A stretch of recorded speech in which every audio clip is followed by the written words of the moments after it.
Dear students, if you want previous question papers బీకామ్కి సంబంధించినటువంటి previous question papers, model papers, important questions or motivation videos etcetera please visit my another channel, that is Sulakshman channel for motivation. Welcome to Sulakshman channel. ఈ వీడియోలో business laws అనేటువంటి subject నుండి voidable contract అనేటువంటి short question అంటే 4 or 5 marks short question గురించి brief గా చెప్పదలుచుకున్నాను. Examination point of వ్యూలో కానీ చూసుకునేలా ఉంటే ఈ యొక్క క్వశ్చన్ చాలా సార్లు రిపీటెడ్ గా అన్ని యూనివర్సిటీల్లో రావడం జరిగింది. సో వాయిడబుల్ కాంట్రాక్ట్ అంటే ఏంటో ఒకసారి మనం చూసినట్లయితే, వ్యాలిడ్ కాంట్రాక్ట్ కి opposite void contract. Voidable contract అంటే తెలుగులో చెల్లకూడని కాంట్రాక్ట్ అని మనం చెప్పుకోవచ్చును. అంటే ఇండియన్ కాంట్రాక్ట్ యాక్ట్ 1872 సెక్షన్ 2 లోని దీని గురించి వివరించబడది జరిగింది. An agreement that can be enforced by the law by one party but not at the other party's option. Voidable contract అంటే ఏదో ఒక పార్టీ చేసినటువంటి దాని కారణంగా అది చెల్లకూడని కాంట్రాక్ట్ గా మారిపోతుంది. దాన్నే వాయిడబుల్ కాంట్రాక్ట్ అంటారు. When does A contract became voidable? So ఎప్పుడు అది చెల్లకూడని కాంట్రాక్ట్ లేదా వాయిడబుల్ కాంట్రాక్ట్ గా మారుతుందని మనం చూసుకునేలా ఉంటే, సో దానిలో మొట్టమొదటి పాయింట్ కింద మైనర్ కాంట్రాక్ట్ గా మనం చెప్పుకోవచ్చును. ఎందుకంటే ఇండియన్ కాంట్రాక్ట్ యాక్ట్ సెక్షన్ 11 లో క్లియర్ గా వివరించడం జరిగింది. ఎవరైతే 18 years కన్నా లోపల ఉంటారో వాళ్ళందరూ మైనర్స్ అంటారు. సో వాళ్ళతో కుదుర్చుకున్నటువంటి కాంట్రాక్ట్ ఎట్టి పరిస్థితుల్లో కూడా వాయిడబుల్ అవుతుంది.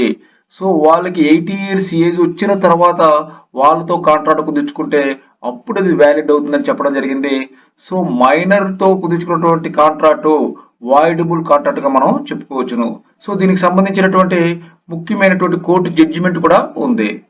మెహర్ బీబీ వర్సెస్ ధర్మోదాస్ ఘోష్. సో ఇక్కడ ధర్మోదాస్ ఘోష్ అనేటువంటి వ్యక్తి మైనరు. సో అతను తన ఇంటిని మార్టిగేజ్ అంటే తాకట్టు పెట్టి కొంత అమౌంట్ తీసుకోవడం జరిగింది. సో ఈ ఇష్యూలో కోర్టు ఏం తీర్పిచ్చిందంటే, ఆ ఇల్లుని ఇవ్వక్కర్లేదు, తాకట్టు పెట్టి లేదా మోర్టిగేజ్ చేసి తీసుకున్నటువంటి అమౌంట్ కూడా తిరిగి ఈ యొక్క మెహర్ బీబీకి చెల్లించక్కర్లేదని చెప్పి కోర్టు తీర్పిచ్చింది.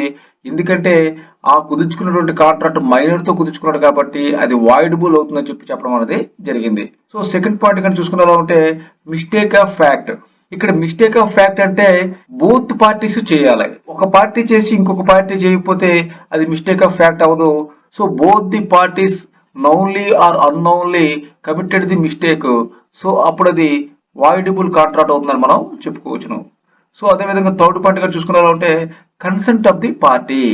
సో ఎప్పుడు కూడా కాంట్రాక్ట్ లో ఒక పార్టీని బెదిరించడం కానీ, లేదంటే ప్రలోభ పెట్టడం కానీ, వేరే విధంగా ఇన్ఫ్లుయెన్స్ చేయడం కానీ, లేదా మోసం చేయడం కానీ ఎట్టి పరిస్థితుల్లో కూడా చేయకూడదు. ఒకవేళ అలా చేసి కాంట్రాక్ట్ కుదుర్చుకుంటే ఆ తరువాత ఎవరైతే సఫరర్ లేదా సఫరింగ్ పార్టీ ఉందో వాళ్ళు కాంట్రాక్ట్ నుంచి విరమించుకోవచ్చు. తద్వారా అది వాయిడబుల్ కాంట్రాక్ట్ అవుతుందని మనం చెప్పుకోవచ్చును.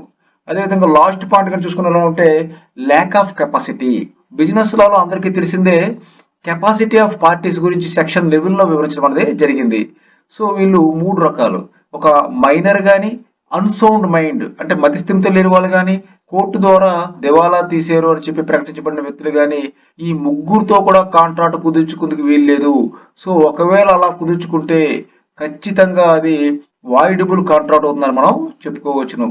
సో ఈ విధంగా మనము వాయిడబుల్ కాంట్రాక్ట్ గురించి చెప్పుకోవచ్చును. ఎగ్జామినేషన్ పాయింట్ ఆఫ్ వ్యూలో చూసుకుంటే ఇది చాలా మోస్ట్ ఇంపార్టెంట్ షార్ట్ క్వశ్చన్ గా చెప్పుకోవచ్చును. ఇంకొక ముఖ్యమైన వీడియోతో మళ్ళీ ముందుకు వస్తాను. Thank you very much.